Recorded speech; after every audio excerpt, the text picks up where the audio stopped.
आज के इस वीडियो में हम आप लोगों के साथ डिस्कस करने वाले हैं कहाँ कौन सी दीवार बनाएं। ज़्यादातर लोगों को यह जानकारी नहीं होती कि 4 इंच की दीवार कहाँ बनाएं और 9 इंच की दीवार कहाँ। इससे नुकसान ये होता है कि गलत जगह 4 या 9 इंच की दीवार बनाने से घर बनाने के खर्च पर बहुत प्रभाव पड़ता है। इस वीडियो में हम 5 पॉइंट के बारे में डिस्कस करेंगे जिससे आपके सारे कन्फ्यूज़न क्लियर हो जाएंगे। एवं वीडियो अच्छा लगे तो वीडियो को लाइक, शेयर और सब्सक्राइब करना बिल्कुल ना भूलिएगा। चलिए एक नज़र में हम देख लेते हैं वो 5 पॉइंट कौन से हैं। सबसे पहला है हमारा frame structure versus load bearing structure.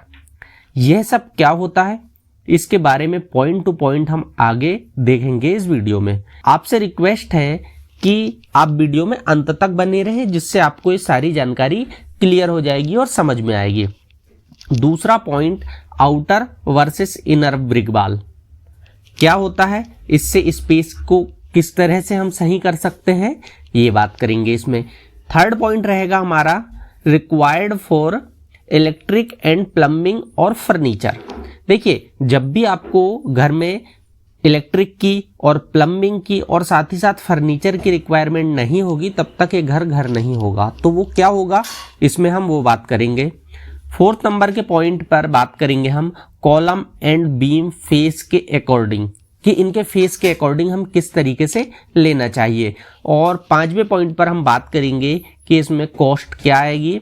खर्च सबसे ज़्यादा इम्पोर्टेंट होता है कि 9 इंच से 4 इंच में हम कितना बचा सकते हैं। चलिए बात करेंगे फर्स्ट पॉइंट के बारे में, frame structure versus load bearing structure के बारे में।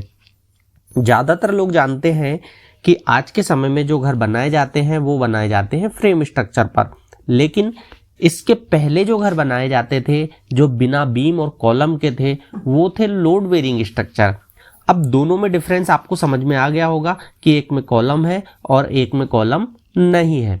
लेकिन अब इससे 4 इंच और 9 इंच की दीवार में क्या फ़र्क पड़ेगा। देखिए लोड बेयरिंग स्ट्रक्चर का मतलब ये होता है कि यहाँ पर लोड दीवारों पर रहेगा, दीवारों पर रहेगा लोड। तो इसका सीधा सा मतलब ये है कि आपको यहाँ पर जो दीवार है इनकी मोटाई ज़्यादा देना पड़ेगा, यानी 9 इंच और 14 इंच देना पड़ेगा। लेकिन अगर हम बात कर रहे हैं फ्रेम स्ट्रक्चर की जहाँ पर कॉलम है तो यहाँ पर आपका पूरा जो लोड है वो कॉलम पर आ गया। अब कॉलम पर लोड आ गया तो यहाँ पर आप 4 इंच की दीवार भी बनाएंगे तो भी कोई दिक्कत नहीं है। क्यों?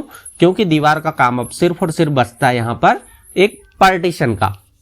ये बातें तो क्लियर हो गई कि लोड बेयरिंग और फ्रेम में क्या है डिफरेंस और कहाँ पर हमें क्या देना चाहिए। लेकिन अभी तक ये चीज़ क्लियर नहीं हुई कि हमें 9 इंच की देना चाहिए फ्रेम स्ट्रक्चर में या 4 इंच की। तो देखिए ज़्यादातर लोग ये करते हैं कि जब भी आप घर बना रहे हैं तो आउटर जो वॉल होती है आपकी, एक तो सिक्योरिटी रीजन, दूसरा सीपेज सीलन ना आए और फर्नीचर की कुछ ऐसी रिक्वायरमेंट होती है जिनसे हमें ड्रिलिंग करना होता दीवारों पर। इस कारण जो आउटर आपकी वॉल होती है वो 9 इंच रखते हैं, लेकिन जो बीच की दीवारें हैं वो 4 इंच रखते हैं जिससे भी आपका काम हो जाता है।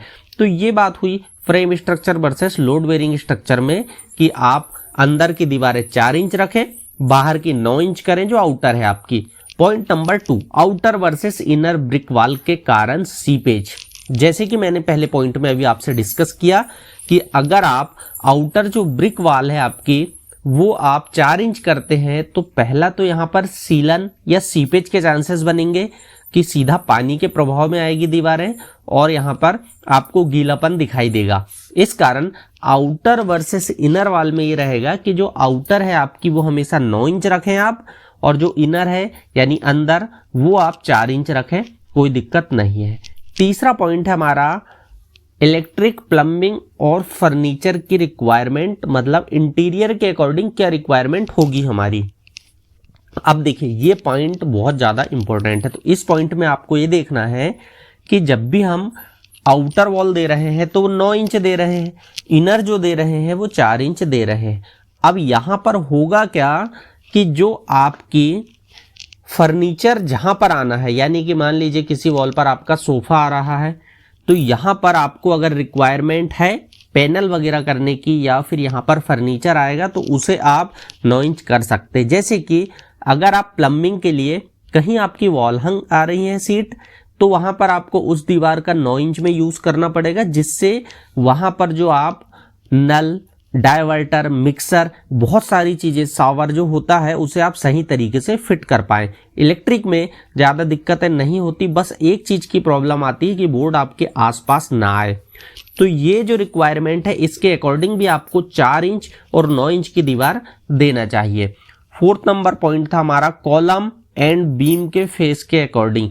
ज्यादातर जगह अगर सीलिंग आप नहीं करते तो आपको कॉलम और बीम के फेस को देखकर देना चाहिए। जैसे कि आपका एक अगर फेस है कॉलम का तो वो 9 इंच मिनिमम रहेगा और दूसरा फेस है उसका 9 इंच रहेगा। लेकिन यहाँ पर बात आती है कि आपकी जो दीवार है वो 4 इंच है, तो आप कौन से फेस से रखेंगे?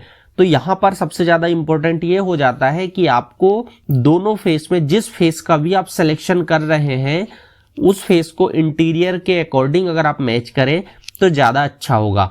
अदरवाइज अगर आपका यहाँ पर जो इंटीरियर है वो बिगड़ रहा है तो आप पूरा 9 इंच की दीवार देकर इसे कवर कर सकते हैं, जिससे आपका इंटीरियर अच्छा होगा। साथ ही साथ आपके घर में आप वहां पर हो सकता है कि जो एक्स्ट्रा कॉलम्स वगैरह दे रहे हैं इसकी जगह पर आपका एक इंटीरियर अच्छा लुक मिल जाए। तो आप कॉलम और बीम के अकॉर्डिंग भी 4 इंच और 9 इंच कर सकते हैं। लास्ट हमारा 5वें नंबर का पॉइंट था कि एक क्या कॉस्ट आएगी यहाँ पर। तो एक 10 बाई 10 का अगर हम रूम लेकर चलते हैं, इसमें 9 इंच की दीवार बनाते हैं, तो 10 फीट का अगर हम कन्वर्ट करते हैं मीटर में तो 3.04 मीटर होता है। दूसरा फेस जो रहेगा वो भी 10 फीट रहेगा, क्योंकि हम एक दीवार में बनाने वाले हैं, तो यहाँ पर हमारा 3.04 हो जाता है। अब 9 इंच जो है उसे हम 0.2 मानकर चलते हैं। तो ये देखिए ये 0.2 मानकर चलते यानी ये मीटर हो जाता है हमारा। तो यहाँ पर हमारा 10 feet by 10 feet by 9 inch ये हमारी दीवार हो जाती है।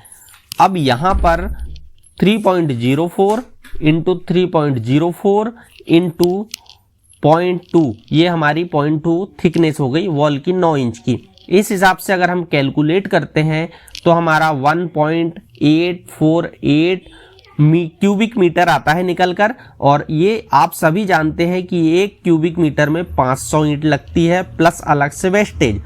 तो इस हिसाब से हमारे को लगभग 924 ब्रिक्स लगेगी, नंबर ऑफ ब्रिक्स। और इसका हम 10% के आसपास वेस्टेज निकालते हैं तो लगभग आपका 90-95 ईंट हो जाती है। ऐसे आपको 1016 टोटल नंबर ऑफ ब्रिक लगेगी। अगर एक ब्रिक की आपकी कॉस्ट यहाँ पर मैं मानकर चलता हूँ 8 रुपए है, तो एक दीवार में आपको लगभग 1000 ईंट है तो 8 से 8,500 के आसपास की कॉस्ट आ जाएगी सिर्फ ईंटों की।